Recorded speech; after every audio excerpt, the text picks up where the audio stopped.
guys, it's Ashley and welcome to my lower shelves. Today I have something very different and I am so excited to share this with you. Today we are going to recover a wheelchair. I'm going to give you a little background. If you want to just jump to the instructions, I'll try to remember to put a little timestamp in the description box. This all started about 3 years ago when I was taking my sister to Disney World for the first time since all of her cancer treatments and everything. I wanted to do whatever I could to make it like extra special. I got it in my head, some whim, to recover her wheelchair. So I went to the internet, I Googled, and literally could find nothing that told me how to recover a wheelchair. So I made it up and it worked and it was so cute and we've gotten so many comments on it since then. We did it in a princess theme and it was perfect. I'll put the picture here because it was adorable. So we're preparing to go to Disney World next week and I wanted to recover her chair. So we went to Joann Fabrics and she picked out new Disney fabric and then I was just like lazy. This happened like 2 months ago that we picked out the fabric and then I just didn't get to recover the chair, which worked out well because somebody ended up donating a brand new wheelchair to her and it's a little bit bigger and sturdier and it's blue,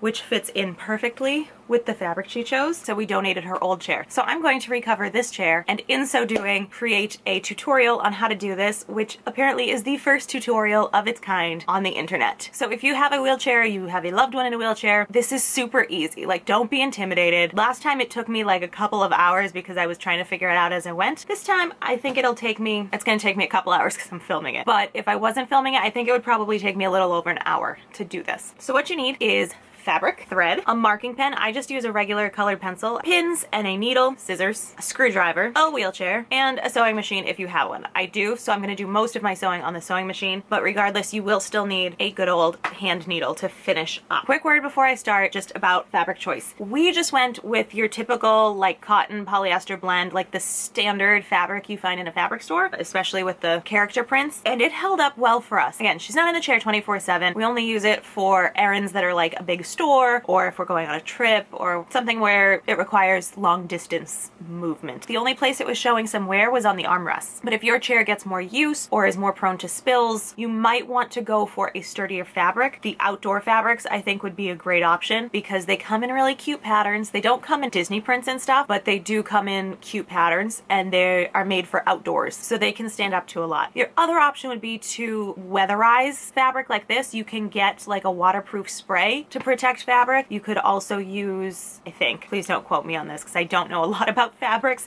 but I think you could use like an interfacing, like an iron-on interfacing like you do to make fabric sturdier when you're making like a purse or something. I think if you use that and a weatherizing spray, you'd probably be able to get by using a regular cotton in that situation where you need it to be sturdier. But for our purposes, for just general use, or if you don't mind changing it often, a regular cotton, polyester, whatever this is, fabric does the job well. I do this so that it's sewn on all 4 sides just because I find that easier. But if you wanted to be able to remove it to wash it and things like that, you could pretty easily install a zipper or Velcro. I've rambled long enough. Let's get to making this wheelchair cover. Are you excited? Because I'm excited. All right, so the first step is to take the seat and the back of the seat off of the wheelchair. I just got a little intimidated because this chair is different than her last chair. So I'm gonna have to figure out how to get this back off and then back on with the sewing done. So that's intimidating me a little bit. But her old wheelchair and this seat, it's actually really easy. The seat here has just screws. They're just regular screws on each side, and that's all that's holding this fabric seat to the frame of the wheelchair. So you're just gonna unscrew those. If there's not a tag or something on the back of the seat that tells you which direction it goes, I would just use your marking pencil and mark somewhere on the back of the seat so that when you're putting it back together, you know which direction it goes. So let me get you in a little closer just so you can see those screws.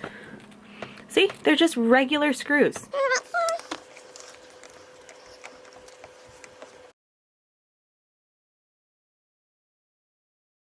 We have one side free. I'm gonna do the other side, but not on film because you don't need to watch me unscrew screws. Okay, so I've got the bottom free. I'm gonna move over to my crafting table and I'm gonna show you what to do with this. So I'm just gonna work on the bottom first. You'll get the gist of it and then I'll go to the top. So we're over at the table. The next step is to obviously cover the seat. So you're gonna take your fabric. Now, disclaimer, I'm not a seamstress by any means. I am a hardcore crafter, so I know a thing or two, but I also like to take shortcuts because this isn't being sold. It just needs to be sturdy on my sister's wheelchair. So I'm not gonna measure anything. And I'm sure if you are a hardcore seamstress, you're probably not okay with that. And that's okay for you to not be okay. But it's what I'm doing. So what I do is I take my fabric and I fold it inside out so that the reverse of the fabric is on the outside and the right side of the fabric is on the inside. I try to fold over enough for this seat. So this fabric came folded in half, which most fabrics do, I find. And that width is good for my seat, it looks like. Maybe? I should check before I say things. Yeah, it's perfect. So my fabric, it doesn't matter which direction it goes in, but if yours is directional, definitely make sure you're paying attention to that as you are cutting your fabric and sewing it together, because you could cause some problems. You don't want to get to the end and find out that, like, you know, they're all facing the wrong direction. I'm gonna bring you down so you can actually see what I'm doing instead of seeing my face. I know I'm pretty, but you want to see the action of the crafts. So here we go. So we have our fabric. You can see that it's folded in half. So I've got the folded edge here and the raw edge is over here. It's not folded perfectly in half, but that's okay. So now what I'm gonna do, again, because I like things easy, I'm just gonna take the seat and lay it on top of my fabric. I'm gonna line it up with the folded edge because, again, I don't wanna have to sew more than I have to. So one side is already done for me. I'm not gonna have to sew that side. And I'm gonna trace around the seat. You wanna make sure it's flat and you wanna trace. You don't want it right up against the edge here. You can see I've got space because we're actually gonna cut a little bit more than we trace. I'll tell you why. Hang on, I gotta get a better marking pen. I needed a darker pencil. So when you're sewing, we do it inside out because it's gonna hide all of the stitches. You're just gonna have a nice seam. That's how, like, pillows and everything look nice, is because you're not seeing the raw stitching. I mean, some projects do have raw stitching, but it takes a lot more dedication to make sure your stitches are even and whatnot. This way it's all hidden, it looks nice and finished. But when you do it this way, you lose a little bit of the fabric when you turn it back inside out, or back right side out, whatever I'm talking about. So we're gonna make sure when we cut extra, okay? So I've traced around. Again, I've got it so the front edge is the folded edge. That way it looks really, really nice on the seat. And then the back is going to be the part that I sew. It's gonna be helpful because I'm gonna be able to see that where I do the hand stitching, that goes on the back of the chair when we put it on later. It's kind of a nice little trick there. All right, so I'm gonna cut off this tag here because we don't need it, you know? Because I cut them off, I'm just gonna write this way. I know when I go to put it in later, I know which side goes up and which side goes down. Full disclaimer, I don't know that it actually matters, but it seems to me, especially if it's a chair that's been used, it's probably going to be worn in some way. So I figure we'll just make sure it goes the right way. And it's just a white pencil, so it wouldn't be obvious if, like, we went back to this chair. I can see that you're gonna overheat now. So what I'm gonna do, I'm gonna shut you off, but what I'm gonna do while you're off is I'm just gonna cut about an inch or more, a little more than an inch, all the way around the lines that I just made, okay? So I will see you in a moment with this all cut. One thing I forgot to tell you to do was to pin your fabric before you cut it. I actually did remember to do this before I cut. What I did is I just went along and pinned. You don't have to go crazy with the pins. I did every, you know, couple inches there. Down here where it's gonna be the back of the seat, I did 2 different color pins, and I'm gonna remember to not sew between these 2 pins. That's why I did the black pins. So you're not gonna sew between this because that's how you're gonna get the cushion into your little pocket here. So we're gonna go over to the sewing machine and start sewing. So we're at the sewing machine. I have black thread in here. I find it doesn't make too much of a difference what color thread I use for this kind of a project. Again, people who are seamstresses might say something different, but I don't really care. So when you're sewing, you wanna give yourself about a 1/4 inch seam allowance is what they call it. So from the line that you drew, you wanna actually sew about a 1/4 inch towards the edge of the fabric. That's gonna give you enough to turn it inside out and have it fit properly. You could go ahead and mark a 1/4 inch out, like measure and mark it. I'm too lazy for that. So I have this strip of duct tape on my machine at the 1/4 inch mark, and I just kind of eyeball it. So actually I would go this direction. So I'm gonna try and keep my line lined up with the duct tape here while I stitch on this side towards the edge. And we're going to, I don't know what it's called, but we're going to go back and forth a couple of times to secure our stitches. That's gonna help it not unravel. So we're gonna go forward a couple stitches and back a couple stitches. I'm so sorry. All right, this is not going to be good. See if I can get you in a little closer. Maybe it won't do that as much. Oh boy, I didn't think this through. I guess if I go slow, it's not a problem, huh? So now that I've gone back and forth a couple times, my stitches are secure. I'm going to blast down this whole side, and then I'm gonna turn at the corner and go until that first black pin there.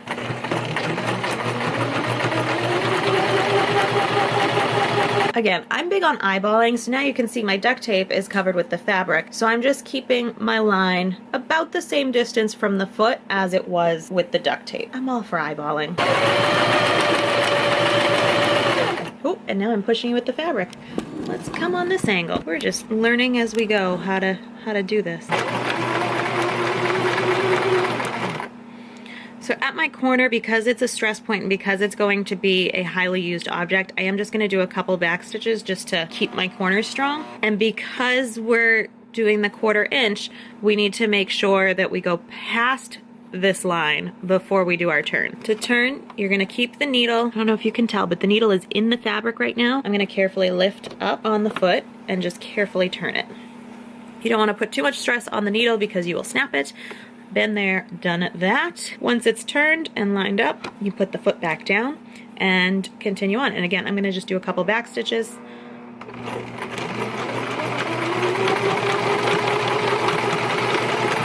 Just for security. And then we continue on.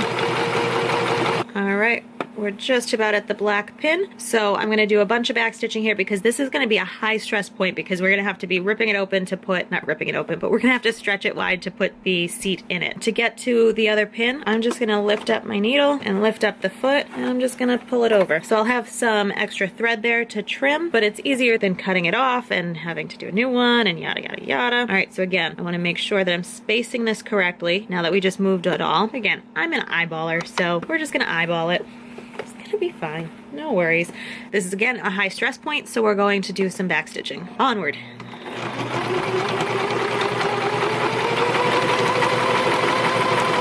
So I got a little too close to the line there. I'm not super worried about it. Again, this isn't something I'm selling. It doesn't have to be perfect.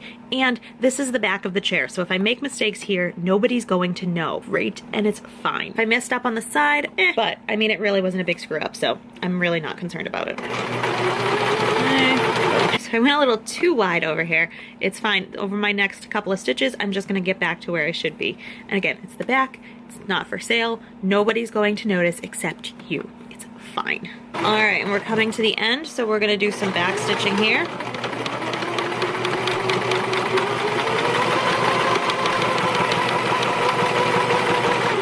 Okay, so now that we've done the sewing, I'm just gonna go around and snip my loose ends. So the way we did it, the front part of the seat is where you're gonna have your loose threads, and then at the back side, you're gonna have that one thread in between. I'm also just gonna cut down my extra. I always like to have too much, just in case, rather than having not enough. So what I'm gonna do is I'm just gonna go around and trim this down just to within a little bit of the seam here. And I'm also going to cut a triangle across the edges. So just give you an idea. Okay, so I'm gonna just cut a triangle off at the edges so you can see where my stitch is. And I did leave about a 1/4 inch or so to the end of where I cut. This is just gonna help it be not as bulky when you put it right side out. All right, so I'm gonna cut, again, about that same distance, roughly a 1/4 inch all the way around. This doesn't have to be perfect, but you want to leave enough space that if the fabric does pull, you know, if it's tight, if the seam gets pulled for any reason, it's not going to come completely unraveled. So there we have, that's it. That's all the sewing for this seat that we have to do aside from the little hand stitching. So now we're going to flip it right side out. Going in, and I'm just using my finger to poke out the corners. You could use a pencil if you want to be more exact. You still get a pretty decent one. I mean, I guess I could use a pencil. Come on, let's do this semi-properly. All right, there we go. Woohoo! So, my opening's over here. I'm just gonna put a little T, but that way when I go to assemble it, I know which way the cushion goes. Okay, so now we're gonna get our cushion. Here we are. This is the side that I've marked top, so I know this is how it's going to go in. So what I do is I just kind of roll it up. You could fold it, but I find that rolling it is a little bit easier to undo once it's inside. So you gotta get it to a size that it's gonna fit through your hole, and then you just slide it in.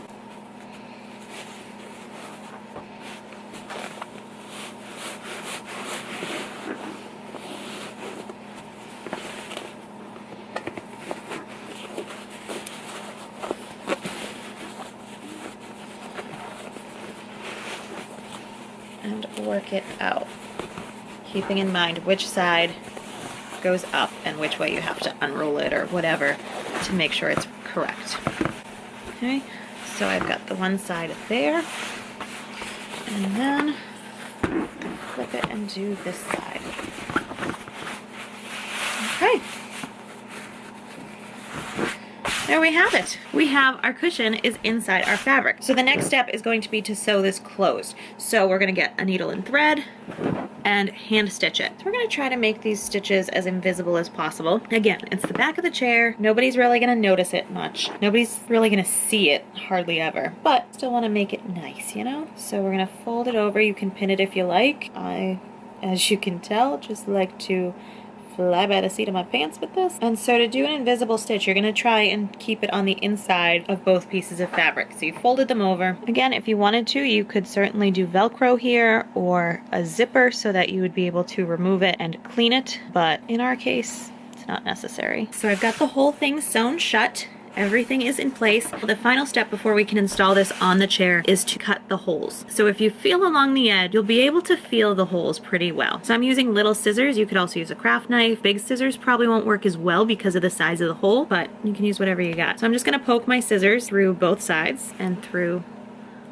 that hole. That way the screw is going to be able to go in easily. If you wanted to get fancy, you could put grommets in this on both sides so that the fabric holds up better. We didn't have a problem on the last chair, so I'm not concerned about this one, but if you were making a reusable washable cover, I definitely would put either some stitching or some grommets in your holes. That way it's going to hold up. And then we do the same thing on the other side. For those of you nervous, I am making sure to keep my hand away from the actual hole when I'm stabbing through, but I am keeping the fabric sort of taut on the back there so that the holes match up. The last step to this is to go put it on the chair. Let's do it. Okay, so when I came over to get this set up, I realized that my holes that we poked for the screws actually weren't big enough. So that's what I spent the past 5 minutes doing, is making those holes bigger. So when you make those holes, make sure you go from the front and the back to make sure both fabric pieces have a large enough hole. I found that actually I could go the entire width of my scissors. The entire width of these scissors actually fit all the way through the hole, like up to the handle. You want to make sure your screws are going to fit in easily. You'd rather have problems with it laying flat on the ground than when you get to the chair. I went ahead and I put all my screws in my holes. Now we're going to screw it back onto the chair. So again, you want to make sure you're going the right direction. I've got my back seam here and my letter T for top. And we're just going to screw these on. I'm just going to start with this one. Why not? All right. I think I am just going to do it loosely though until I have them all in place.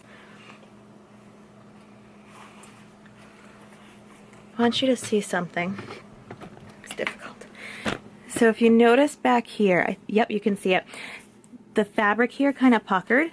I think that's because I didn't cut the hole big enough, and I think there was probably too much fabric stuck to the screw. So I'm just gonna kind of unscrew it a little bit and straighten it out. Oh, I don't even have to unscrew it. Just straighten it out. Again, I'm the only one who's actually gonna notice these issues. Everybody else is gonna be like, oh my God, it's so pretty. So don't worry too much about it. So now we're gonna do the other side. So my seat is all done. It's all screwed in. It looks so cute. It just makes such a big difference, even when we put the arms down. Like, it just makes the wheelchair pop in a good way, and it personalizes it so much. So I'm gonna start on the back now. I'm not gonna show you the whole process because it's gonna be pretty much the same thing that we just did. However, this wheelchair is different than her old one. Her old wheelchair had exactly the same process on the front and back. So it was literally this just up here. You had the 4 screws that you had to take out, and it was just a big giant square. This one is different, and I'm a little intimidated and not sure how I'm gonna do it. So the arms have to be up for you to get the back of this one off. So this is a Drive, a Blue Street wheelchair from Drive. So in order to get the back off, you're gonna have to open up your arms, and you've got the 1, 2, 3 screws. Your 4th screw is a little bracket that supports the armrest when it's up. So we're gonna do the same process in taking those off. The one thing that makes this more difficult, if you can see, let's pull you a little closer, it slips over the top. I don't know why it is this way. I feel like it doesn't, I don't know. Maybe it's just extra support. I don't know. Maybe this gets worn, but it's gonna make our things a little bit more difficult. So I'm gonna go ahead and take it off, and I'm gonna figure out how I'm gonna do it, and then I will come back and show you that part. But pretty much the whole thing's gonna be exactly like this seat, except for this part. So once I figure out how I'm gonna do it, I'll come back and show you. All right, we hit a snag. This wheelchair, you can't take the back off because it's got these little things that I was showing you. I can't take it off. I thought I was gonna be able to just like lift it up, but the handles are too big to fit through this little tunnel, for lack of a better term, and the handles are glued on there so hard I can't even get them off. What I'm going to do instead is basically just make a slip cover that's only going to cover the middle piece. So I'm just going to basically take one giant sheet of fabric that's going to be big enough to cover the front and the back of this piece, and I'm going to hem the sides so that it looks finished, and then I'm going to drape it over and probably just secure it with ties or Velcro or something down at the bottom here. I'm not going to hand sew all the way across because I can't take it off more than this. If that was confusing, I apologize. I'm going to eat dinner and then do that, and I'll be back to show you what I'm talking about. Hi. It's like 4 hours later. I did finish the back. It didn't take me 4 hours to do, but I had dinner and then I was watching YouTube and I did my owl crate unboxing, and I got this beautiful bracelet in the owl crate. Anyways, I had the issues. I was thinking and I was just making it way more complicated than it needed to be. So this is what I've got. This is how it's looking now. What I did, again, I was complicating things in my head, so I just made it super simple. I just made a giant rectangle. I hemmed the edges. So I did my measurement, all of that. I still made it too big, but that's okay. And then at the bottom, I just did a little bit of Velcro. I did 3 different spots of it. So I think it came out good. It didn't come out how I wanted it to, but I mean, I had to make some changes based on the way this chair is put together. So I think this works well. So I just drape it over the top here, pull it through the bottom, and I just Velcro the pieces together. And then I just kind of, you know, make it look pretty. Bunched it all up to the side just so it was kind of smooth and not all wrinkly, so it looks nice and finished. All right, so we have one more step. We got the seat, we got the back. Now the last thing we're gonna do is these armrests. So for this, we're gonna take our screwdriver out, and on the bottom of your armrest, you're gonna have some screws. So you're gonna undo the 2 screws here, and these screws are way easier than the screws on the seat because they're not as important to like life. So you're left with this. The pad part pops out of the tray part. So we're gonna just take a scrap and we're gonna wrap it around the armrest. On the back side, we're just gonna secure it with little pieces of duct tape because we're gonna put it in the tray and we're gonna screw it on to the armrest. There's gonna be a ton of tension, so you don't need a lot to secure it. So the easiest way to do this is to do the 2 sides first, the long side, and then go back and do the rounded ends. Basically, it's like wrapping a present. You don't want to have a bunch of fabric bunched on the bottom because that's going to add height to your armrest and it's going to make it like lumpy and uneven. It's kind of a fine balance because you don't want to go too short and then have it pop out, but you don't want it to get bunchy either. So as I'm doing this end, I'm pulling it really taut so that the armrest sits really nice. So this is what it looks like now. I've got it all taped up here on the bottom, and I'm going to make sure I put this the right way with the holes. So we're gonna really push it back in there. Remember how difficult it was to get out. So now it looks like this. If you see here, like this kind of plank thing, I've got a little bit of corner sticking out there. I'm just too perfectionist and I don't want that there, so I'm just gonna take my scissors, not open, and just try and squeeze that in there. I'm being careful enough that like I'm not gonna puncture through anything because I don't want to ruin the armrest. I'm just kind of tucking it in. Also being careful that I don't stab my fingers. All right, so there, that's better. So now I've got all of my edges are mostly settled. So now I'm just going to screw it back on and repeat on the other side. All right, we are done recovering our wheelchair. Here's my finished armrest. I'll give you a little close-up tour. All right, so here's the finished product with all the happy Lilo and Stitch on here. But here's what the armrest looks like. So it's really nice. Nobody knows there's duct tape under there, and it holds really well. Like I said, this is the only place that showed wear on the last chair. Just starting around here, the fabric was starting to tear because it was getting a lot of use. For the armrest, you could use like a clear vinyl and lay that over your fabric as well. I actually was going to do that and totally forgot. I might still do that before we leave for the trip, but I don't know. We'll see. Yeah, so I'm pretty proud of how it came out, even with the setbacks on the back of the chair. And you can see I have a little extra fabric back here, but that's not a big deal, you know? It's gonna allow for a little extra stretch, a little extra wear. So there you have it. It just makes such a cool difference in the look of a wheelchair, especially when it's a wheelchair for a kid. I think people need to start doing this more. And it really doesn't take long. I mean, tonight it took me a while, mostly because I'm filming you and I have the confusion of the back of this chair, but most chairs that I am familiar with are much more simple than this one turned out to be. I still like how it turned out. I think my sister is going to love it.